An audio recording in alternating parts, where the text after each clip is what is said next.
Mpango wa NACOD kuvamia afisi za IEBC wakosa kuzaa matunda, huku polisi wakiwashambulia kwa vitoza za machozi.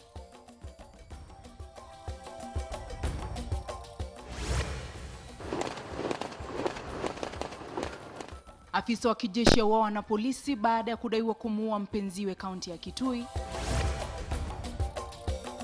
Na kwenye swala nyeti tunauliza, je, unadhani ni kwa nini wanasiasa huwachochea kwa urahisi wafuasi wao?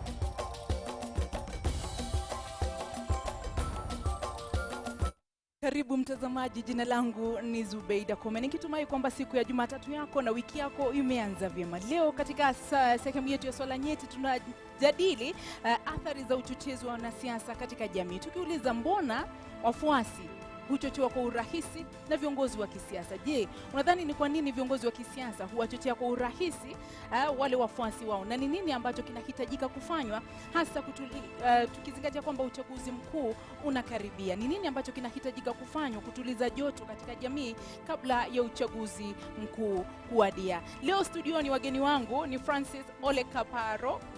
Oda, tuko na Oda hapa studioni. Kuna Oda? I hope so. Ambaye ni karibu sana, ni mwenyekiti wa NCIC, tume ya uwiano na maridhiano nchini. Karibu sana kwenye jukwaa la KTN. Kando yake ni George Alado ambaye ni mwenyekiti wa ODM kaunti ya Nairobi. Naona una majeraha mkononi. Yeah. Umepigwa tear gas? Yeah, tear gas leo. Pole. Yeah. Utatueleza ni kwa nini umepigwa tear gas kuhusiana na huo mkutano ambao ulikuwa umeandaliwa na ODM hii leo, na iwapo mmefanikiwa kutimiza yale ambayo mlikuwa mmeyapanga. Karibu pia kwenye jukwaa la KTN. Asante. Naam, karibu sana mtazamaji, lakini kabla ya kuingilia mahojiano yetu tuanze kwa kuangazia taarifa ambazo zimegonga vichwa vya habari hii leo. Kushiriki sehemu yetu ya swala nyeti ni rahisi. Tutumie ujumbe mfupi bila malipo kupitia nambari 22155. Unaweza kushiriki kura yetu kupitia ukurasa wetu wa KTN News na hashtag yetu ni jukwaa la KTN. Afisa wa jeshi katika kaunti ya Kitui amemuua mpenziwe kabla ya polisi kumuua kwa risasi katika mtaa wa Kunda Kendo, Kitui mjini. Wenyeji wanadai kuwa mwanajeshi huyo kwa jina Frederick Mutia alifika nyumbani kwa mpenzi wake mwendo wa saa 1 asubuhi ya leo na kukutana naye akiwa tayari kwenda kazini. Ghafla inadaiwa kuwa walianza kulumbana kabla ya milio ya risasi kusikika kutoka chumbani humo. Mwanajeshi huyo aliyekuwa na umri wa miaka 31 anadaiwa kumpiga risasi kifuani mpenziwe aliyekuwa na umri wa miaka 24. OCPD wa Kitui ya Kati Kennedy Osando amethibitisha mauaji hayo.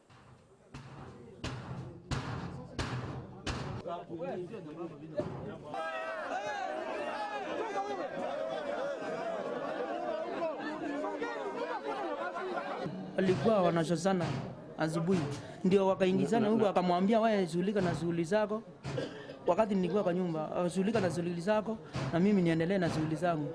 Ndio mwanamke wakati aliingia ndani akamwambia nimmpatie funguo, akakataa na funguo.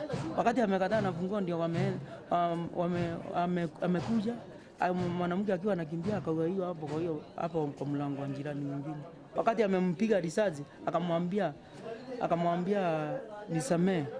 nisamee, ndio akamuongezea risasi nyingine. Tukamanage, tukampiga risasi, na tulipohakikisha tumempiga risasi because tuliona damu ikitoka kwa mfereji ya maji ikitoka nje penye maji ya West inatokea, tukafunja mlango, tukaingia ndani, tukampata ameanguka ndani ya bathroom akiwa ameshikilia bunduki kwa mkono ambao ni aina ya LMG, namba yake ni 385013, kalba yake ni 5.56 Mike. Kwingineko, polisi hapa jijini Nairobi walilazimika kutumia vitoza machozi ili kuwasambaratisha wafuasi wa muungano wa CORD waliofika katika afisi za IEBC wakiongozwa na vigogo wa CORD Raila Odinga, Kalonzo Musyoka na Moses Wetangula.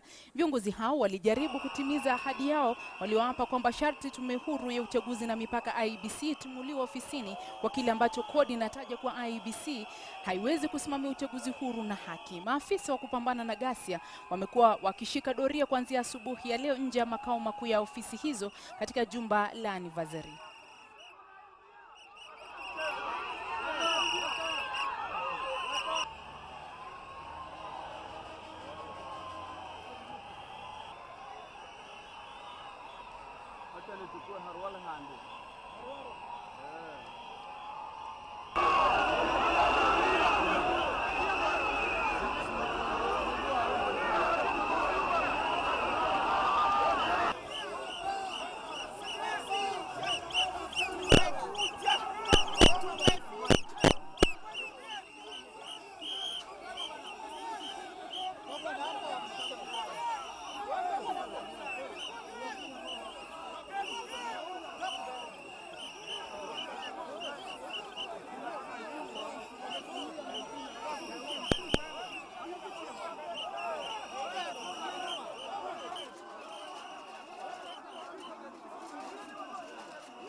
Na mtazamaji, ndivyo ilivyokuwa hali jijini Nairobi hii leo, ambapo maafisa wa polisi waliwakabili wale viongozi wa CORD waliokuwa wamezuru afisi za IEBC wakitaka kupata sikio kutoka kwa maafisa wa IEBC, wakisema kwamba IEBC haitoshi kusimamia uchaguzi mkuu ujao. Wengi wametoa maoni tofauti kuhusiana na hali ilivyokuwa jijini hii leo, wengi wakikosoa CORD kwa kusema kwamba hawakutumia taratibu zifazo, na upande mwingine wakakosoa maafisa wa polisi wakisema kwamba ni kana kwamba wamekiuka haki za wana CORD. Sijui maoni yako ni yapi? Tunajadili mada hiyo katika sehemu yetu ya swala nyeti. Kutoka kaunti ya Migori, mwanahabari wetu Rashid Ronald anayo taarifa kuhusu ujenzi wa kituo cha polisi katika eneo la Getonganya, hatua ambayo imepongezwa na wenyeji. Ni eneo lililokumbwa na ukosefu wa usalama, hususan wizi wa mifugo. Mama Mary Gati anaishi katika kijiji cha Getonganya kwenye kaunti ya Migori ni mjane wa watoto 6. Mume wake aliuawa hapo awali kwenye vita vilivyotokana na wizi wa ng'ombe. Anaamini sasa usalama utarejea katika eneo hili baada ya serikali ya kitaifa kujenga kituo hiki cha polisi hapa. Mimi nashukuru sana kwa mheshimiwa commissioner kwa kutuletea hii nafasi hapa, kwa kutuletea hao mapolisi, kwa sababu hata mimi vile mnaniona hivi, mimi sasa ni mchane kwa sababu ya uhasama uliotokea, ndio ikabidi nikao msichana. Mimi kwa broti yangu ninaora, lakini ukiingia naora saizi iko msitu tu. Kwa sababu ya uhasama tukahama, tumekuja hata mimi na hizi center. Saizi nanunua chakula sina nani, na broti yangu imerara tu yenyewe. Tayari ujenzi unaendelea na punde utakapokamilika maafisa wa polisi wataletwa hapa. His Excellency the Deputy President visited this place sometimes recently, and the local leaders requested him for the government, the national government, to enhance security, and all the requests were about insecurity in the area. And a part of the measures to ensure that security is brought close to the people was to begin this police station. Ujumbe kutoka kwa serikali kuu umekuwa hapa siku baada ya siku hakisha mambo ni shwari. As you hear, they say this was a battleground. That battleground is gone. We are very much happy, especially like me now, because I was always pestering the OCPD in Kihanja, whereby he is too far, and at the same time he doesn't have personnel here. I take it personally to bring inmates to work here, because what I want to make sure is that we are part and parcel of this project. Eneo hili limekuwa ukumbi wa mapigano kati ya koo za Bugumbe na Bukira, mzozo uliotokana na wizi wa ng'ombe. Rashid Ronald, KTN, Gitunganya, katika kaunti ya Migori. Na mtazamaji, leo katika sehemu yetu ya Sala Nyeti tunajadili uchochezi wa wanasiasa na jinsi ya kudhibiti hali, hasa ikizingatiwa kwamba uchaguzi mkuu unakaribia. Je, nafasi ya wanasiasa katika kutuliza hali kabla ya uchaguzi mkuu ni ipi, na nafasi yako kama mpiga kura katika kuwadhibiti wale wanasiasa wanaochochea watu katika jamii ni ipi? Ndio mada tunayojadili katika sehemu ya Sala Nyeti, na tumejaribu kupata kauli tofauti kutoka kwa wanasiasa ambao wamenukuliwa hadharani wakiwachochea raia. Tupate kauli hizo.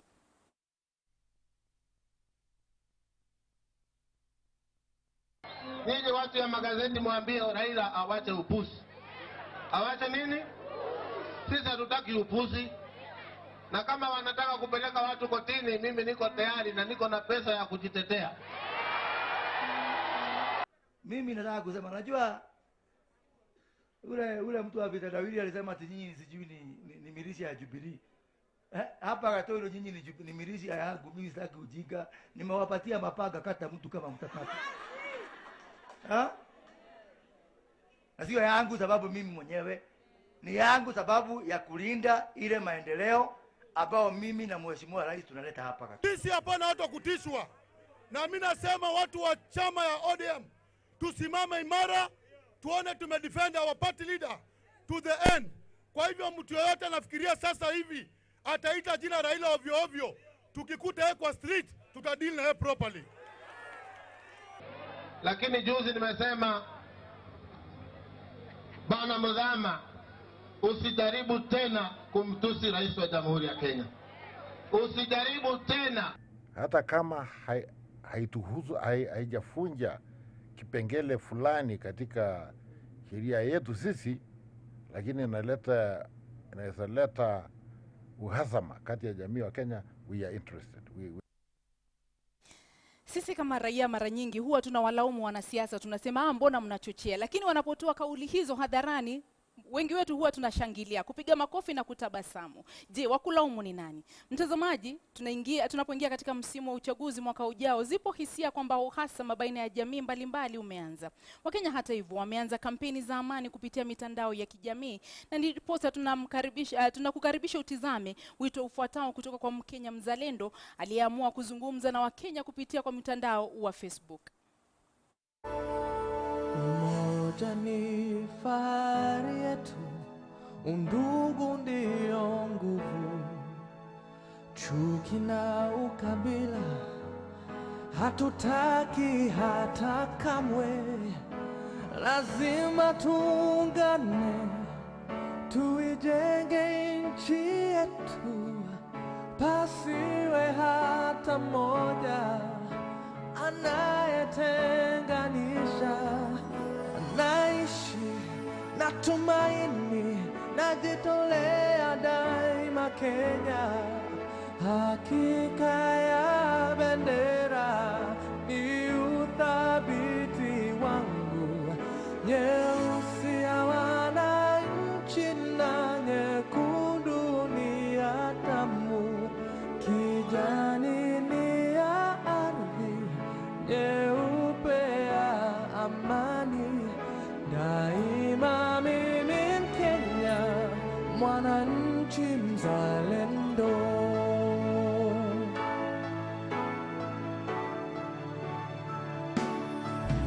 Kwa uchungu na mateso, kwa vilio na huzuni, tulinyakuliwa uhuru na mashujaa wa zamani.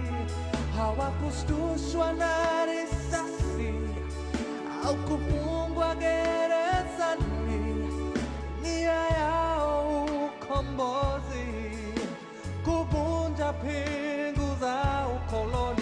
Naishi na tumaini, najitolea daima Kenya.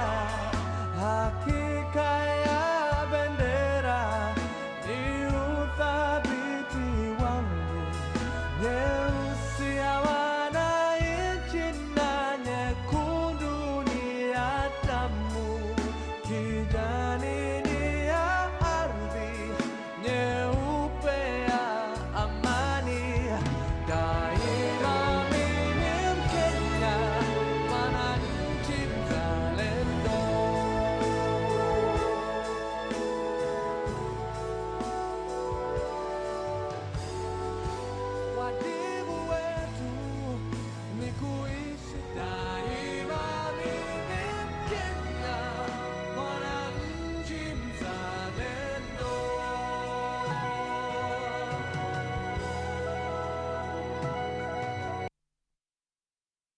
bila shaka mtazamaji, ni ujumbe mzito sana. Hainifanyi bora kukuliko iwapo natoka eneo ambako rais ametoka, au inifanyi mimi nikawa mbaya kukuliko kwa sababu labda unatoka eneo ambalo kiongozi wa upinzani ametoka. Ndio ujumbe ameupitisha pale, akisema kwamba wanasiasa watakuja watakuchochea, mtapigana kule, lakini kule nyuma wao ni ndugu, wanaketi na kula na kunywa katika meza moja. Inakufaidi vipi? Ndio mada ambayo tunajadili katika sehemu yetu ya Swala Nyeti, tukijaribu kutafuta suluhu kabla ya uchaguzi mkuu wa mwaka 2017. Leo studioni ninaye George Alado ambaye amenukuliwa pale pia. Tutamuuliza ni kwa nini alisimama hadharani kuwachochea raia.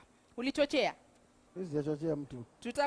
Utatueleza mingi zaidi. Na Francis Ole Kaparo ambaye ni mwenyekiti wa NCIC hapa jijini, akitueleza ni mkondo upi ambao tunapaswa kuufuata iwapo tuna malalamiko ambayo yanahitaji suluhu kabla ya uchaguzi mkuu ujao. Endelea kutuma jumbe zako mtazamaji studioni, tutazijadili katika sehemu yetu ya Swala Nyeti. Usiende mbali.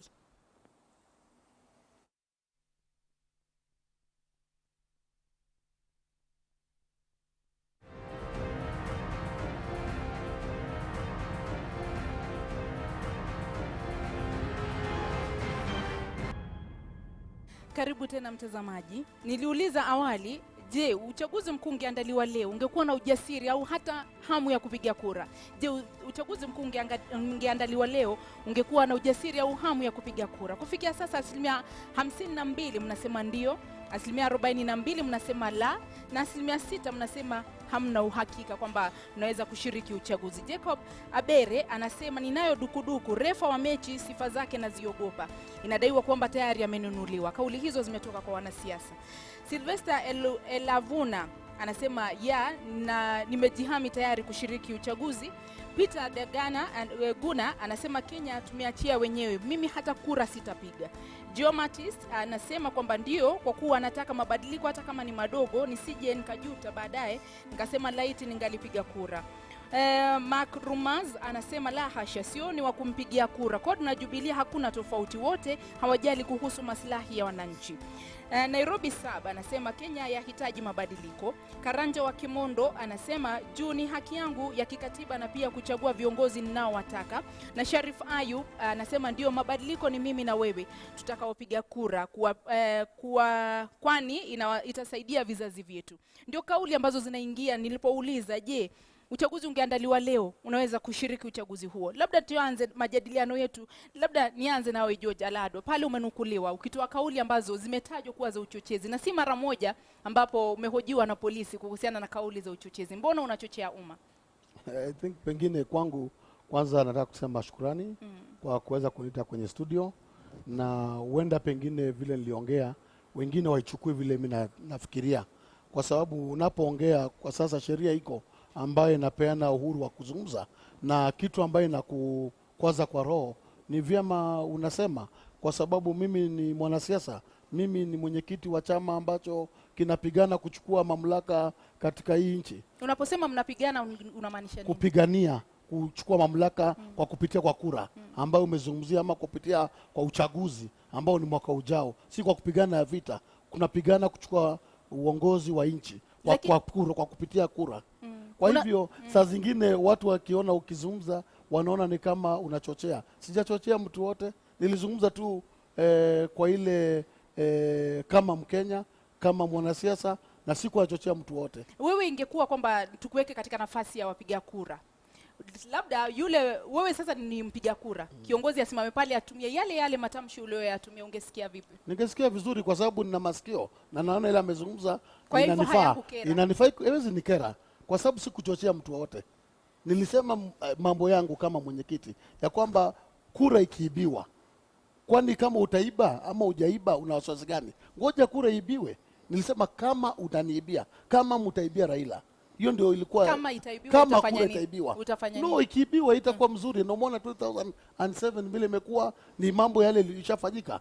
Kwa hivyo siku anachochea mtu. Mimi nilikuwa nasema tu, mimi kama mwenyekiti wa chama cha ODM na mwenye ananiongoza ama my party leader ambaye anapigania kuwa rais wa nchi, ameenda kwa uchaguzi vile alienda juzi, na unaona ilikuwa ilete utata kidogo hapo nyuma kwa sababu ya matokeo.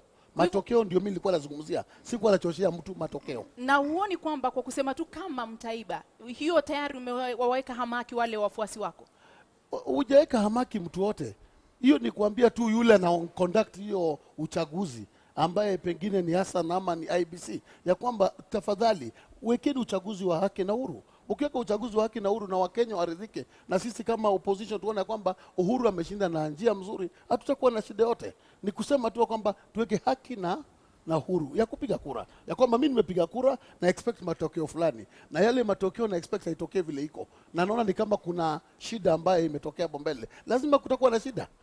Ni kitu shai kufanyika nyuma, sije ifanyika. Na kwa hivyo naona mheshimiwa unataka kuchangia, lakini iwapo haujachochea, mbona umehojiwa na polisi? Si mara moja, mara kadhaa umehojiwa na polisi kuhusiana na madai ya uchochezi. Kwa nini unahojiwa? Kuhojiwa wakati mwenyekiti alisema lazima nihojiwe, na yuko hapa na mimi namheshimu sana kwa sababu ametuona kuzungumza. Unahojiwa kwa sababu ya kwamba wameona ni kama umechochea, na niko kotini kule najitetea, na katiba iko inafuatwa. Kama nilisema vibaya, kotini itaamua. Mheshimiwa, ulisema kwa nini wachunguzwe? Kwanza singetaka kuzungumzia zaidi mambo ambayo yako kotini kama ya kesi ya huyu mheshimiwa bwana meya, kwa sababu itakuwa kuvunja sheria. Na mimi kwa muda mrefu kama mwanasheria na kama spika wa muda mrefu napenda kitu inaitwa order. Sitaki kuzungumzia yale ambayo yake hatuwezi kuyazungumzia ya wale wengine. Wacha niseme hivi, ni mambo ya kustajabisha kabisa ya kwamba viongozi wetu na raia kwa jumla wanapenda mambo ya kuleta uhasama kati ya jamii tofauti tofauti. Ni ajabu sana, na saa ingine unawatazama unawasikiza na huwezi kuamini kwamba mko nchi moja na kwamba ni watu wazima wanaozungumza mambo yale ambayo yanazungumzwa. Nimekaa bunge miaka 15. Kule nilisikiza mambo mengi na niliona mengi. Na ukiangalia Hansard, nimetoa onyo tangu mwaka wa 93 kuwaonya viongozi wetu wa pande zote mbili, ya upinzani na upande wa serikali, ya kwamba matamushi ambayo wanayotoa hadharani yaweza kuleta hasara katika nchi hii. Na tumeona haya tayari. Tumeona kwa wingi 2007 and 2008. Haya mambo hatujajifunza. Yale ambayo yalizungumzwa kabla 2007 ni mambo yalizungumzwa wakati wa referendum ya katiba, ikagawa nchi mara mbili, wale wa chungwa na wale wa ndizi, na ikawa siasa ilikuwa heavily charged. Hiyo ni siasa ya pili Kenya ikiwa charged wakati huo. Ya kwanza ilikuwa ya kuleta multiparty katika Jamhuri ya Kenya, na najua wakati huo nilikuwa assistant minister. Naweza kusema hivi ya kwamba ile majadiliano yaliyofanywa kule Kasarani Disemba 4 na Disemba 5, kama katiba ya Kenya itabadilishwa ama isibadilishwe, naweza kusema with a straight face ya kwamba ni mimi peke yangu nilipendekeza kuondolewa section 2A. Asubuhi ya tarehe 5 Disemba, tarehe 4 yote kila mtu aliyezungumza tusibadilishe. Siku hiyo niliitwa na rafiki yangu Mheshimiwa Kalonzo Musyoka, akiwa organizing secretary wa KANU. Na wakati niliposema tubadilishe katiba kwa sababu ni haki ya Wakenya kuchagua wale wanaopenda, mkutano ikaishia hapo. Hiyo ilikuwa mara ya kwanza, na ilikuwa very violent elections. 1992, 93, 91, 92 to 93, it was very violent. The campaign was very violent. Wakati nilipochaguliwa speaker tarehe 24 mwezi wa Januari 1993, wabunge wa upande wa serikali na wabunge wa upande wa upinzani hawakuwa wanasalimiana, hawakuwa wanaketi pamoja, na karibu mwaka ilikuwa hivyo. ilikuwa hatari. Situation hiyo ndio ilirudi wakati wa kurekebisha katiba. Naona hivi sasa tunajaribu tena kuleta situation kama hiyo. Na wakati wa 1992-93 mali mingi iliharibiwa Nairobi hii na Kenya kwa sababu ya siasa kali. Hivi sasa nawauliza wa Kenya hasa, maana yake ni makosa kusema wanasiasa peke yao ndio wanaleta mambo ya kuvunja amani katika Jamhuri ya Kenya. Uliona ile clips ambao ulituonesha hapo.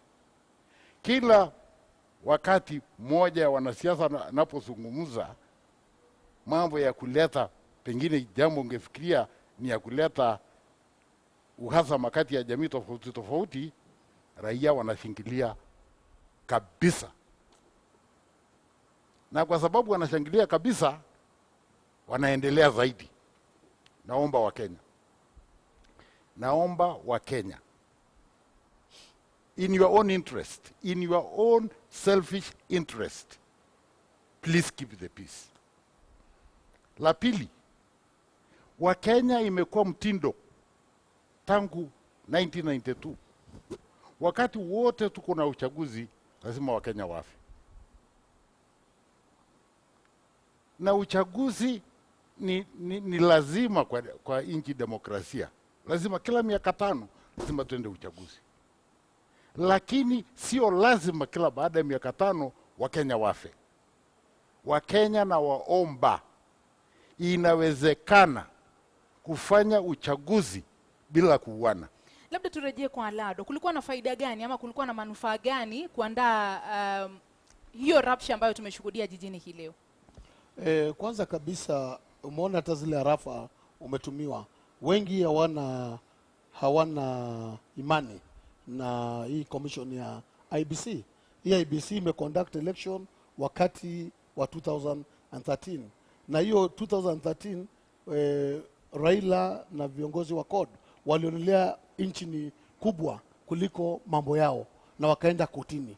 Na vile mwenyekiti amesema, amani ndio kitu kubwa katika nchi, na amani inaweza vunjwa na kitu kidogo tu kwa sababu ya hiyo. So si tunasema CORD ilikuwa nataka kusema kwamba hii IBC iondolewe, waweke commission nyingine. Wakati wa Moi akiwa rais na chairman kwa hapa anasema kulikuwa na fujo kama hii, na wakaweka kila chama ilete watu wao, wakaweka IPBG, wakazungumza na wakakubaliana, na ikakuwa hivyo. Unapoona kiongozi wa IBC ambaye ni referee akutani na timu nyingine na anawazungumzia vibaya, hata kutaka kukutana na yeye hayuko ofisini, haikuwa anaenda kumtoa.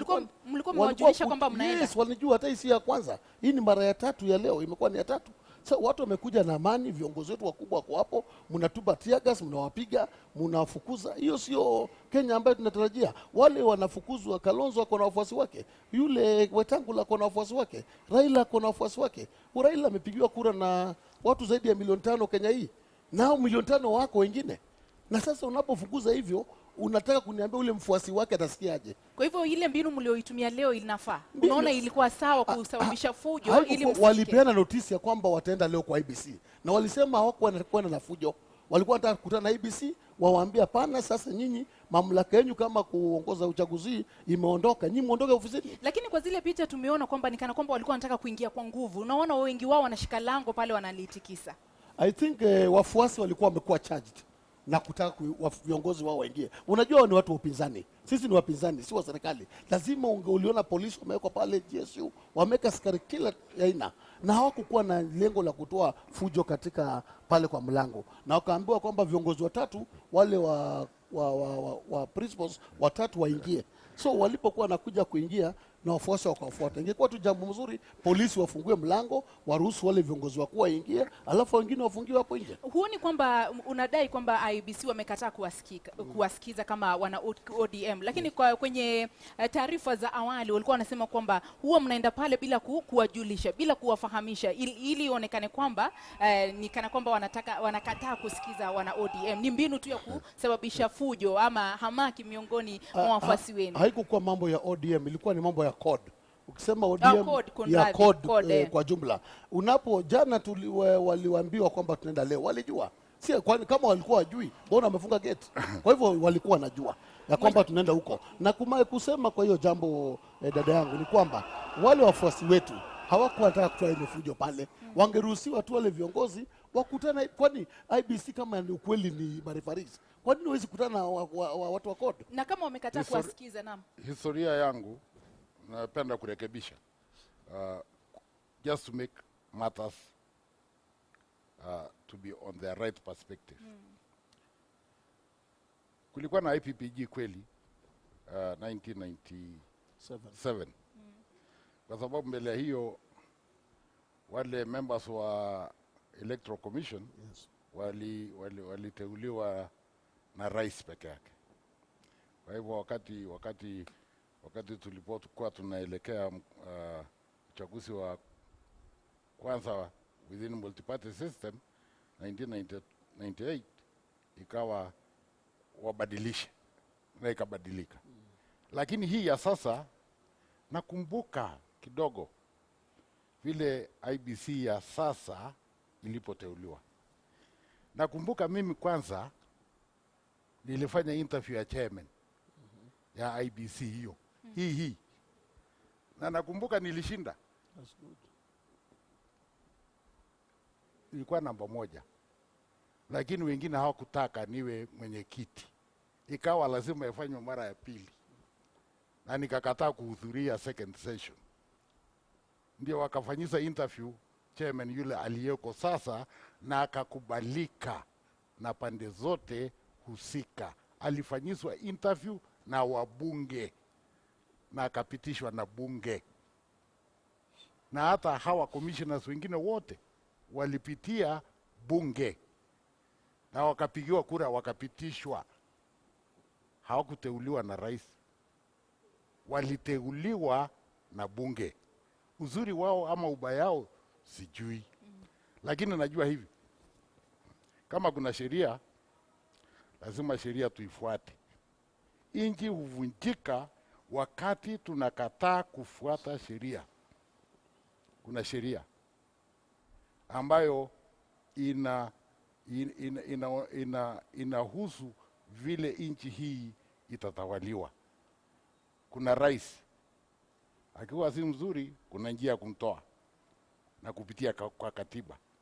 Kuna wabunge pia, kama kuna makosa wanaofanya, kuna njia kikatiba kuwatoa. Hata mimi kama tume ya cohesion nilipitia kwa bunge na nikapitishwa, na kama ninafanya kosa lazima ipitie sheria iliyowekwa nitolewe.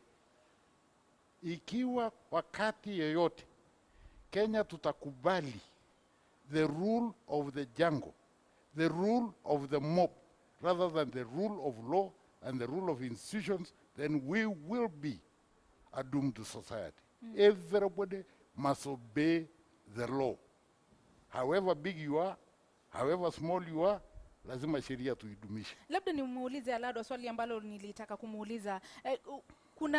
Unasema kwamba IBC wamekataa kusikiza wanacode wanapoenda pale kutuma lalama zao. Iwapo wamekataa kuwasikiza, mmetumia mbinu nyingine mbadala ya kujaribu kuwafikia ama kujaribu kusuluhisha zile shida ambazo mko nazo? Kwanza ujue kwamba code kama wapinzani hawana imani na hiyo IBC, na vile mwenyekiti amesema walipitia kwa bunge na wanatakana watolewe kwa bunge. Na ndio tumeanza malalamishi yetu ya kusema kwamba tunaomba kwanza, lazima tuseme, kwa sababu unajua unapokuwa upinzani mambo yanakuwa ni magumu kusikizwa, na saa zingine unapopiga kelele ndio unasikizwa.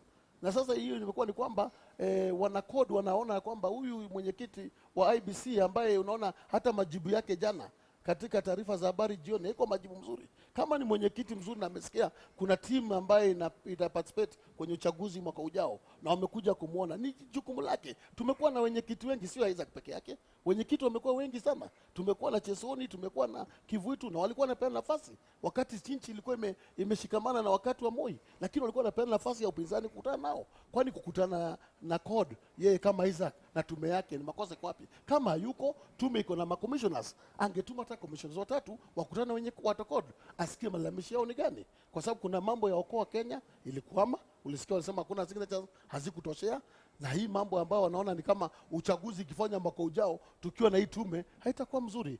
So malalamishi yetu, na tunataka kusema bado IBC wakutana na CORD, itakuwa muhimu sana, kwa sababu hao ndio wanataka kuchangia vita. Kama leo wangekutana na wana CORD asubuhi, lakini hebu niulize swali. Wacha tu nimalize mwenyekiti, kwa sababu asubuhi wa viongozi wa CORD wamekuja na ma commissioners wako zaidi ya 5-8, sema namna hiyo. Angetuma 3 ama 2, mwenyekiti mdogo na ma commissioners kutana na wana CORD. Makosa iko wapi hiyo? Nilikuwa nataka kuuliza swali moja tu. Wa Kenya mtawatoa wapi angels wakuja kuwasimamia election zenu, kama kila baada ya miaka 5 mnawadharau wale walioko? Fikirieni sana. La pili, na sio kazi yangu kuwateteeni wale walioko wasfa wa IBC ama kwa hujumu wale wanaopinga. Kuna sababu pande zote, lakini sio lazima tutumie njia ya nguvu kusuluhisha tabu zetu. Nafikiri imefika wakati wa Kenya wafikirie sana wa viongozi wetu ni lini watapatia nafasi mazungumzo kati yao. When can we talk to one another rather than at each other? When shall we discuss rather than shout? When shall we reason rather than insult? It is possible, I repeat, it is possible for you to put your point across without threats, without violence, and without vilifying another. And when I say this, I'm addressing myself to both sides of the political divide because they are the same. Both sides issue threats that are not helpful to this country. The opposition issues threats. The government side, in equal measure, also issues threats. You cannot run a country through threats for the rest of our lives. Naam, labda iwapo mna tatizo na IBC, mbona msitumie mbinu za kisheria za kutaka za kuiondoa mamlakani hiyo tume badala ya kusababisha mambo kama haya ambayo yameshuhudiwa hii leo, ama kwenda katika mikutano ya hadhara ambayo baadhi wanasema kwamba mnaitumia kuchochea umma na kuleta ule uhasama dhidi ya IBC kwa umma? Nadhania mwelekeo wetu si kuchochea watu. Unajua, unapofinywa lazima uongee. Hii sio serikali, CORD sio serikali. CORD ni upinzani, na CORD ikibaki itabaki upinzani bado kwa sasa, na CORD inataka kuparticipate kwa uchaguzi ujao. Na kama tumeweka mkutano ya hadhara, na mikutano yetu inakuwa kila siku, sio mara ya kwanza, haikuwa mkutano ya kupangia watu wa IBC. Ukweli ni kwamba, na lazima tukubaliane, hakuna mtu incite mtu yoyote. Hata leo nimekuwa pale, nimeshangaa viongozi wetu wakuu wamekuja kwa upole, wamengojea kama dakika 5 kwa magari zao, wakingojea wakaambiwa sasa shukeni muingie watu 3, wakashuka. Kufika kwa mlango tear gas na kupigwa. Sasa mimi nasema hivi, kama IBC nataka kurudia, jana wametoa taarifa habari wawezi kukutana na hawa, watakuwa intimidated, hawatafanywa nini, na hao ndio tuna expect wa conduct uchaguzi mwaka ujao. Itawezekana. Sisi tunasema hivi, vile speaker amesema, ambaye ni mwenyekiti wa coalition, amezungumza vizuri, akasema vizuri, hao watu wakutane waongee. Hiyo nafasi ya kuongea iko. Na swali ambalo labda wengi wanauliza kule nje, unajua unapokuja afisi kama hii, hata unapokuja KTN, kuna zile taratibu zinazofuatwa ili uruhusiwe kuingia. Mmefuata hizo taratibu ili kuingia katika IBC. Mbona mlienda pale, isiyo kwamba ni viongozi tu wanaenda pale kukutana kwa njia ya ustaarabu na wale viongozi wa IBC bila kuandamana na wafuasi wenu hao unaosema kwamba ndio walienda kuvunja lango la IBC? Okay. Mbona msitumie zile taratibu zifaazo kwenda kuwafikia wana IBC, na ikishindikana mtumie njia mbadala za kufanya kutimiza yale mnayoyataka? Tayari IBC hawataki kusikiza CORD. Ni lazima sukumwe kidogo watusikize. Sasa leo tumezungumza. Ngoja kidogo, umeniuliza swali. Na lazima nikujibu vile iko. Ukumbuke ya kwamba CORD ni upinzani, number 1. Number 2, sisi hatuna mambo na fujo. Hata ninataka kuambia hakuna mtu yote tayari kufanya fujo.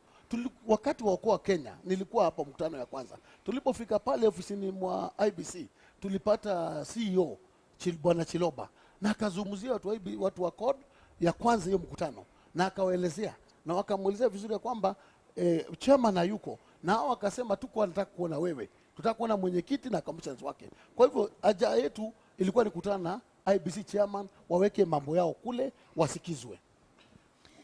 Whatever it is, let me talk as Kaparo, a citizen of Kenya, a fairly elderly person, and a person who has seen a bit of the politics and life in Kenya.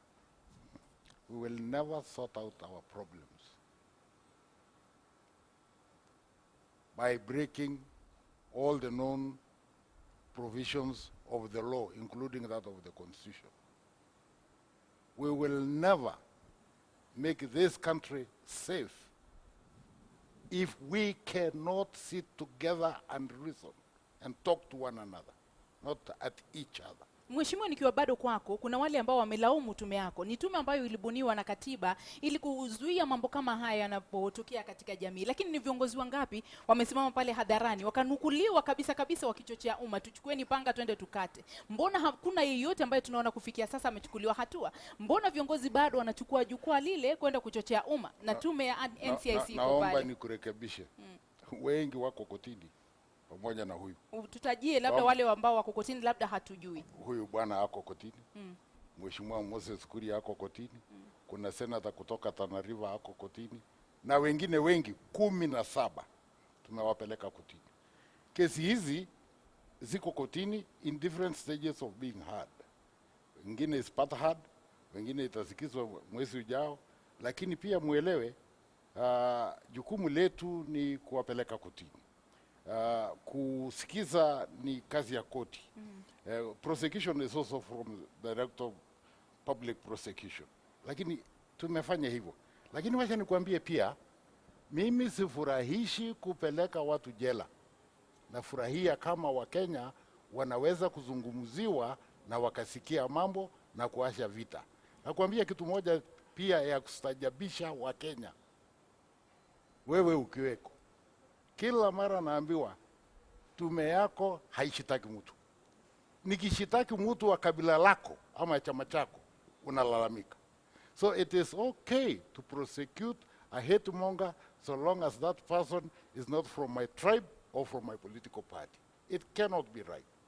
We must accept that the law must deal with everybody evenly, and will continue to do so. Indeed, we are putting in place mechanisms and ways of ensuring that we deal with hate mongers firmly and promptly. In fact, by July this year, we intend to train about 1,000 policemen in the use of voice recorders and deploy those policemen to all constituencies in Kenya. We also intend to have peace monitors employed from July this year to put at least 2 peace monitors in every county, and there's big counties like municipal, Mombasa, Nairobi, Kisumu, Nakuru, more than 2. But you know, let me also say this.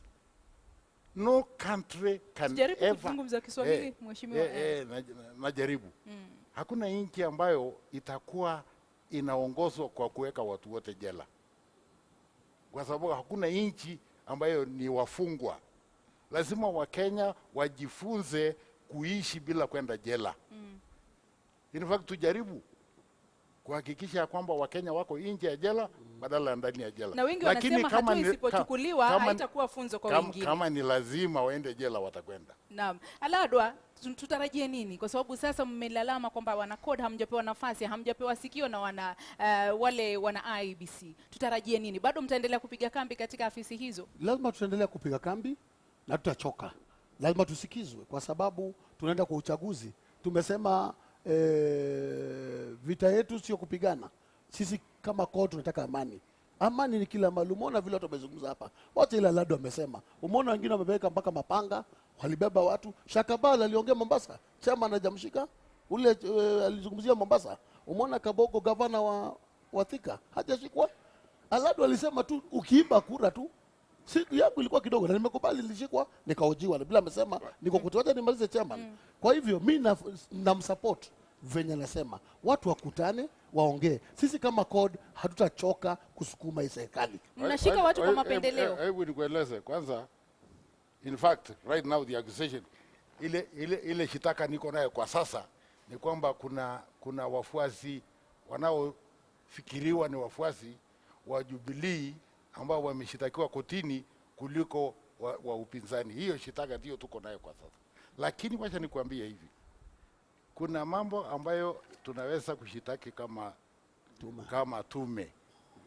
Yule bwana kutoka Mombasa alisema wataiba kura, tutanunua kura. That is not his speech. He was just confessing of his thievery. Na angeshikwa na polisi kwa sababu of intending to commit a felony. Hiyo ni tofauti. Hiyo si kazi yangu. Wewe bwana anazungumzia mambo ya governor wa Thika. wa Kiambu. Haya mambo iko chini ya uchunguzi, hivi karibuni mtajua feti yake. Muda unakwisha. Na singetaka kuzungumzia yale mambo yanapenda. But let me make this absolutely clear.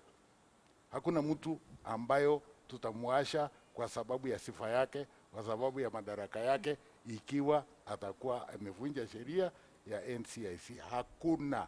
I repeat, there will not be sacred cows. Naam, unaonelea vipi wanasiasa wanaochochea umma pale mbele ya hadhira wanapaswa kuchukuliwa hatua gani? Unajua, kwanza kabisa issue ya kusema watu wanachochewa, mwenyekiti amekuwa speaker, na akiwa speaker kwenye bunge alikuwa ni referee, na umesikia vile amesema alikuwa po 1 year watu wako wanazungumza pande hii na pande hii, ikachukua jukumu lake kama referee ambaye alikuwa speaker ni kama referee vile tunazungumza sasa.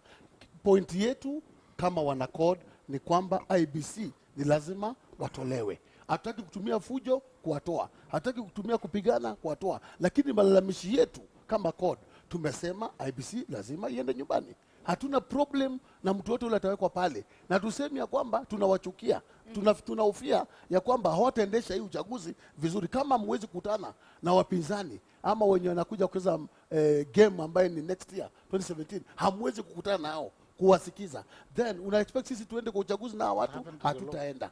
Hatuwezi enda uchaguzi. Kwa hivyo mko tayari kujiondoa kwa uchaguzi? Hatuwezi participate uchaguzi na IBC, hatutaenda. Hiyo tumekataa kabisa. Lakini uchaguzi bado utaendelea. Watu waendeleshe kama wataendesha sawa, lakini nasi pia tutajipanga tu vizuri. Iwapo watakubali kuwasikiza leo, mambo yatabadilika, mtatuliza hali mseme wasitoke sasa. Kama tutasikizwa na IBC iondolewe, waweke tume nyingine, hiyo tuna shida nayo. Mheshimiwa, tunapomalizia kwako kwa sababu muda unakata. Acha niwaeleze hivi.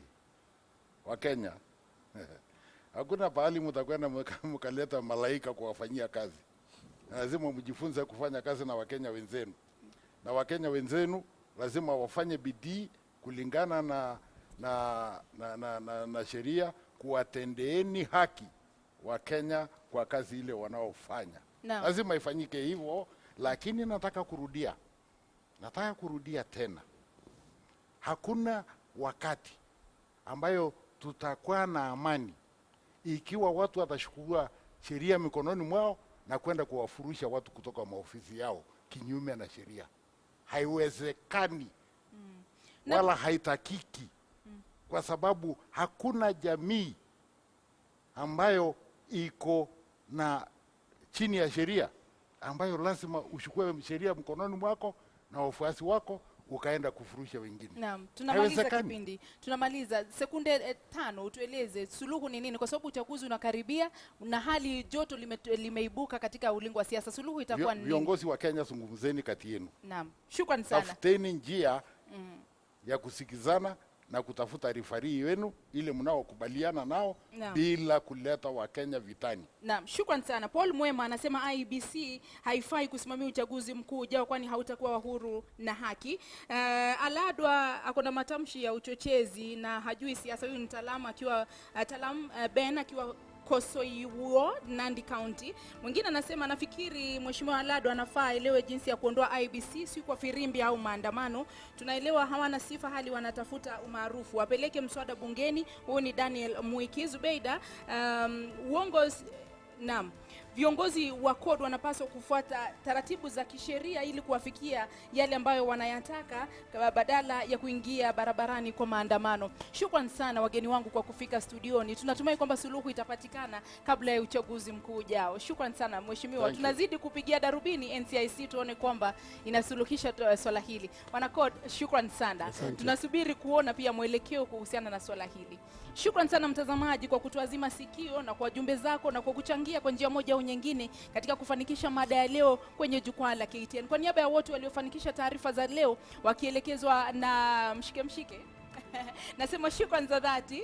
Tukutane tena hapo kesho Mungu akitujalia. Jina langu ni Zubeida Kome. Usiende mbali kwani namuona Mashirima Kapombe yuko tayari kwa taarifa za KTN leo. Nakutakia usiku mwema. Kwaheri kwa sasa.